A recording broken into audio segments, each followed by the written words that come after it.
Atenção! Abre-se nesse momento a Rede Nacional de Rádio e Televisão para o pronunciamento oficial da presidenta Dilma Rousseff. Meus queridos brasileiros e muito especialmente minhas queridas brasileiras, hoje é o Dia Internacional da Mulher. Falar com vocês, mulheres, minhas amigas e minhas iguais, é falar com o coração e a alma da nossa grande nação.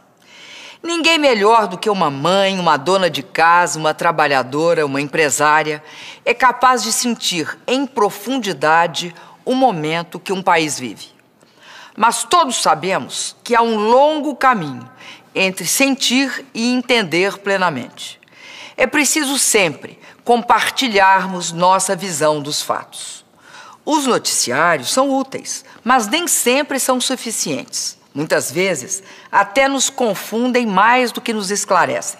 As conversas em casa e no trabalho também precisam ser completadas por dados que nem sempre estão ao alcance de todas e de todos. Por isso, eu peço que você e sua família me ouçam com atenção. Tenho informações e reflexões importantes que, se compartilhadas, vão ajudá-los a entender melhor o momento que passamos e a renovar a fé e a esperança no Brasil. É uma boa hora para que eu tenha uma conversa mais calma e mais íntima com cada família brasileira e faça isso com a alma de uma mulher que ama seu povo, ama seu país e ama sua família. Vamos começar pelo mais importante. O Brasil passa por um momento diferente do que vivemos nos últimos anos. Mas nem de longe está vivendo uma crise nas dimensões que dizem alguns. Passamos por problemas conjunturais, mas nossos fundamentos continuam sólidos. Muito diferente daquelas crises do passado que quebravam e paralisavam o país. Nosso povo hoje está protegido naquilo que é mais importante: sua capacidade de produzir, ganhar sua renda e de proteger sua família. As dificuldades que existem e as medidas que estamos tomando para superá-las não irão comprometer as suas conquistas. Tampouco irão fazer o Brasil parar ou comprometer o nosso futuro.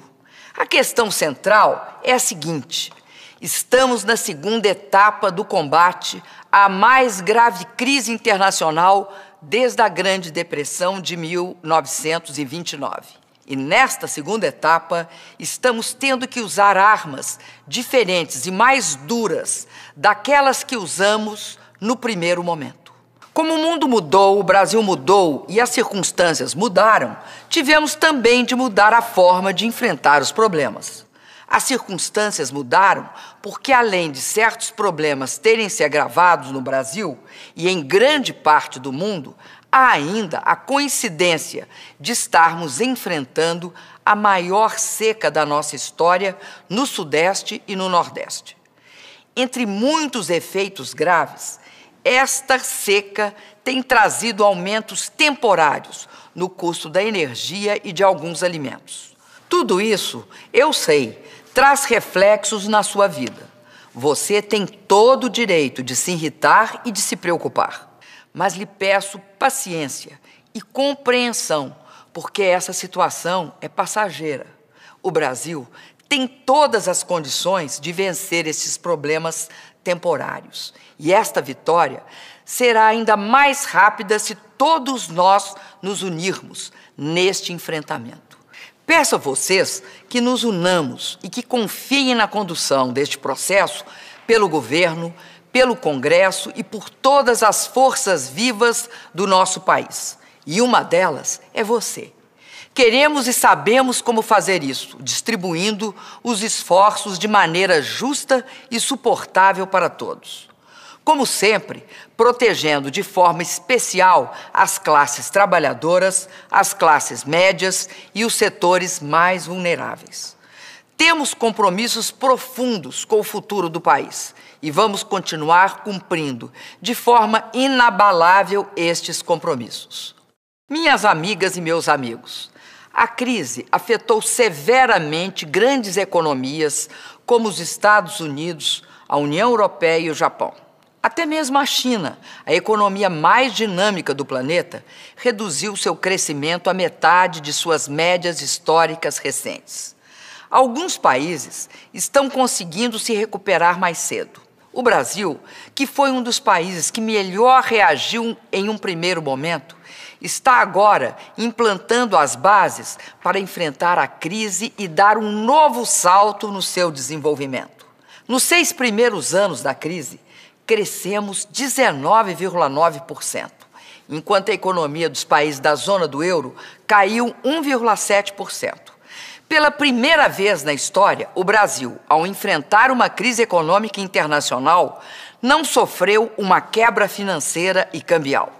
O mais importante, enquanto nos outros países havia demissões em massa, nós aqui preservamos e aumentamos o emprego e o salário. Se conseguimos essas vitórias antes, temos tudo para conseguir novas vitórias outra vez. Inclusive, porque decidimos corajosamente mudar de método e buscar soluções mais adequadas ao atual momento. Mesmo que isso signifique alguns sacrifícios temporários para todos e críticas injustas e desmesuradas ao governo. Na tentativa correta de defender a população, o governo absorveu até o ano passado todos os efeitos negativos da crise. Ou seja, usou o seu orçamento para proteger integralmente o crescimento, o emprego e a renda das pessoas. Realizamos elevadas reduções de impostos para estimular a economia e garantir empregos. Ampliamos os investimentos públicos para dinamizar setores econômicos estratégicos. Mas não havia como prever que a crise internacional duraria tanto e, ainda por cima, seria acompanhada de uma grave crise climática. Absorvemos a carga negativa até onde podíamos e agora temos que dividir parte deste esforço com todos os setores da sociedade. É por isso que estamos fazendo correções e ajustes na economia. Não é a primeira vez que o Brasil passa por isso. Em 2003, no início do governo Lula, tivemos que tomar medidas corretivas. Depois, tudo se normalizou e o Brasil cresceu como poucas vezes na história. São medidas para sanear as nossas contas e, assim, dar continuidade ao processo de crescimento com distribuição de renda de modo mais seguro, mais rápido e mais sustentável. Você, que é dona de casa ou pai de família, sabe disso. Às vezes, temos de controlar mais os gastos para evitar que o nosso orçamento saia do controle, para garantir melhor nosso futuro. Isso faz parte do dia a dia das famílias e das empresas, e de países também. Mas estamos fazendo de forma realista e da maneira mais justa e transparente e equilibrada possível. As medidas estão sendo aplicadas de forma que as pessoas, as empresas e a economia as suportem.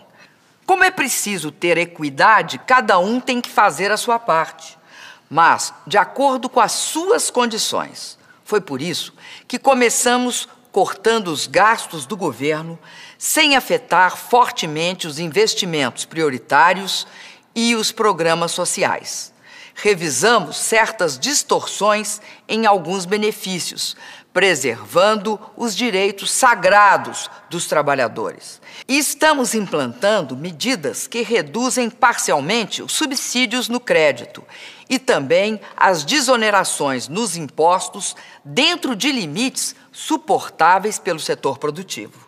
Estamos fazendo tudo com equilíbrio, de forma que tenhamos o máximo possível de correção com o mínimo possível de sacrifício. Este processo vai durar o tempo que for necessário para reequilibrar a nossa economia. Como temos fundamentos sólidos e as dificuldades são conjunturais, esperamos uma primeira reação já no final do segundo semestre deste ano. Mais importante, no entanto, do que a duração destas medidas, será a longa duração dos seus resultados e dos seus benefícios, que devem ser perenes no combate à inflação e na garantia do emprego, que devem ser permanentes na melhoria da saúde, da educação e da segurança pública. As medidas serão suportáveis, porque, além de sermos um governo que se preocupa com a população, temos hoje um povo mais forte do que nunca. O Brasil tem hoje mais qualificação profissional, mais infraestrutura, mais oportunidades de estudar e mais empreendedores. Somos a 7ª economia do mundo. Temos 371 bilhões de dólares de reservas internacionais. 36 milhões de pessoas saíram da miséria e 44 milhões foram para a classe média. Quase 10 milhões de brasileiras e brasileiros são hoje micro e pequenos empreendedores. E continuamos com os melhores níveis de emprego e salário da nossa história. Minhas amigas e meus amigos, o que tenho de mais importante a garantir hoje, vou resumir agora. Primeiro, o esforço fiscal não é um fim em si mesmo. É apenas a travessia para um tempo melhor, que vai chegar rápido e de forma ainda mais duradoura. Segundo, não vamos trair nossos compromissos com os trabalhadores e com a classe média, nem deixar que desapareçam suas conquistas e seus direitos. Terceiro, não estamos tomando estas medidas para voltarmos a ser iguais ao que já fomos, mas sim para sermos muito melhores. Quarto, durante o tempo que elas durarem, o país não vai parar. Ao contrário, vamos continuar trabalhando, produzindo, investindo e melhorando. As coisas vão continuar acontecendo. Junto com as novas medidas, estamos mantendo e melhorando os nossos programas, entregando grandes obras. Nossas rodovias e ferrovias, nossos portos e aeroportos continuarão sendo melhorados e ampliados. Para isso, vamos fazer ainda este ano novas concessões e firmar novas parcerias com o setor privado. Incluímos e vamos continuar incluindo milhões e milhões de brasileiros. Mas agora, a inclusão tem que se dar, sobretudo, pelo acesso a melhores oportunidades e a serviços públicos de maior qualidade. Este esforço tem que ser visto como mais um tijolo no grande processo de construção do novo Brasil. Esta construção não é só física, mas também espiritual, de fortalecimento moral e ético.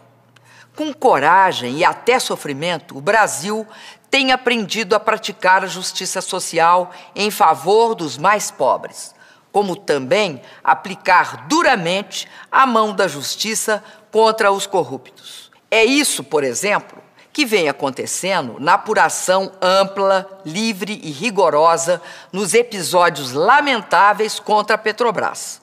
Minhas amigas mulheres homenageadas neste dia. Por último, quero anunciar um novo passo no fortalecimento da justiça em favor de nós, mulheres brasileiras.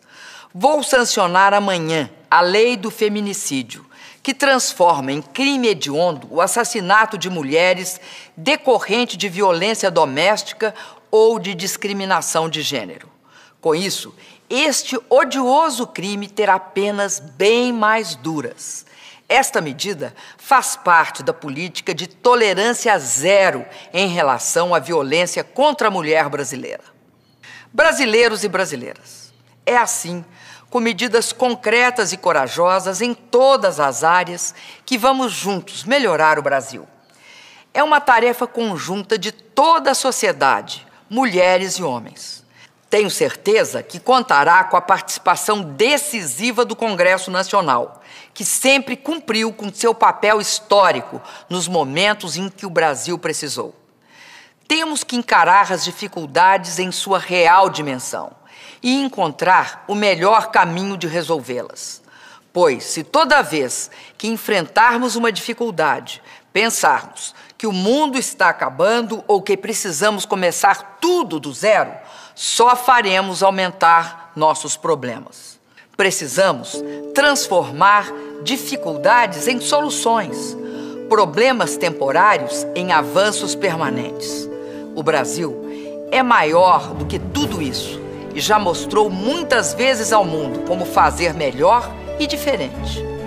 Mais que nunca, é hora de acreditar em nosso futuro, de de sonhar, de ter fé e esperança. Viva a mulher brasileira! Viva o povo brasileiro! Viva o Brasil! Obrigada e boa noite. Brasil.